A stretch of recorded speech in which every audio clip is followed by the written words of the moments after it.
Hi friends, நம்ம இன்றைக்கி இந்த வீடியோவில் நம்ம ட்ராகன் ஃப்ரூட்டை பற்றின அப்டேட் தான் பார்க்க போகிறோம். நம்ம ட்ராகன் ஃப்ரூட்டில் வந்து இப்போ வந்து ஒரு பட் வந்துருந்து.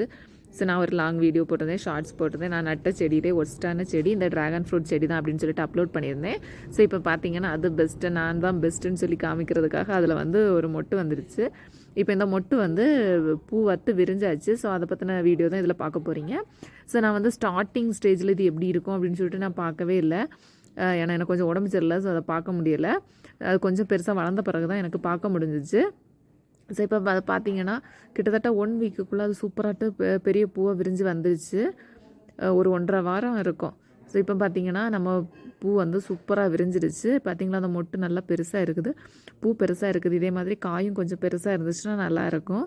ஸோ இப்போ அது பூத்து திருப்பி அதை வாடவும் செய்தாச்சு. இனி காய் எப்படி இருக்குது, அது எத்தனை நாளில் நமக்கு வந்து பழமாக கிடைக்குது அப்படின்னு சொல்லிட்டு அடுத்தடுத்த வீடியோவில் நம்ம பார்க்கலாம். இது வரைக்கும் இதோட தாய் செடியிலேருந்து பூ வரவே இல்லை. இது வந்து அந்த செடியிலேருந்து உடஞ்ச கம்பு தான். அதை நான் திருப்பி நட்டு வச்சுருந்தேன். ஒரு மூங்கில் கம்பு, அதுவும் டேமேஜான கம்பில் தான் இதை படத்தி விட்டுருந்தேன். ஆனால் இப்போ பார்த்தீங்கன்னா இந்த குட்டி செடி தான் இப்போ பெரிய செடியாக வளர்ந்து சூப்பராக நமக்கு வந்து பூ கொடுத்துருக்கு. ஸோ அந்த செடியில் இன்னும் வந்து பூவும் வரல, எதுவுமே வரல. ஸோ இப்போ அதுலேயுமே கொஞ்சம் டாட் மாதிரி ஏதோ வந்திருக்கு. ஸோ அந்த மாதிரி தான் இதுலேருந்து பூ வரும் அப்படின்னு நினைக்கிறேன். ஸோ அந்த மாதிரி 2-3 ஆனால் இருக்குது. ஸோ அது காய் வந்துன்னா அதோட அப்டேட்டும் பார்க்கலாம். பார்த்தீங்களா, ஒரு பூ எவ்வளோ பெருசாக இருக்குதுன்னு பார்க்கவே அழகாக இருக்குது.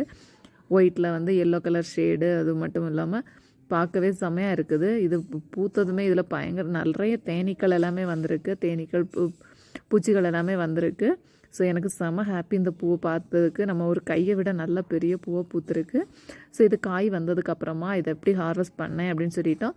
இந்த காய் வந்து எத்தனை நாளில் நமக்கு வந்து கனியாக கிடைக்குது அப்படின்னு சொல்லிட்டோம் நம்ம வந்து அடுத்தடுத்த வீடியோவில் பார்க்கலாம். உங்கள் வீட்டில் ட்ராகன் ஃப்ரூட் செடின்னா அதுக்கு என்ன உரம் கொடுப்பீங்க, என்ன மாதிரி அதை மெயின்டைன் பண்ணுறீங்க அப்படின்னு சொல்லிட்டு கமெண்ட் பண்ணுங்கள். நான் வந்து எந்த மெயின்டெனன்ஸுமே பண்ணலை, சும்மா தண்ணி மட்டும்தான் ஊற்றிட்டு வரேன். Thank you friends. என்னோட அப்டேட் உங்களுக்கு பிடிச்சா லைக் பண்ணுங்கள், ஷேர் பண்ணுங்கள். மறக்காமல் நம்ம சேனலை சப்ஸ்கிரைப் பண்ணுங்கள். உங்கள் ஃப்ரெண்ட்ஸ்க்கும் ஷேர் பண்ணுங்கள். தேங்க்யூ.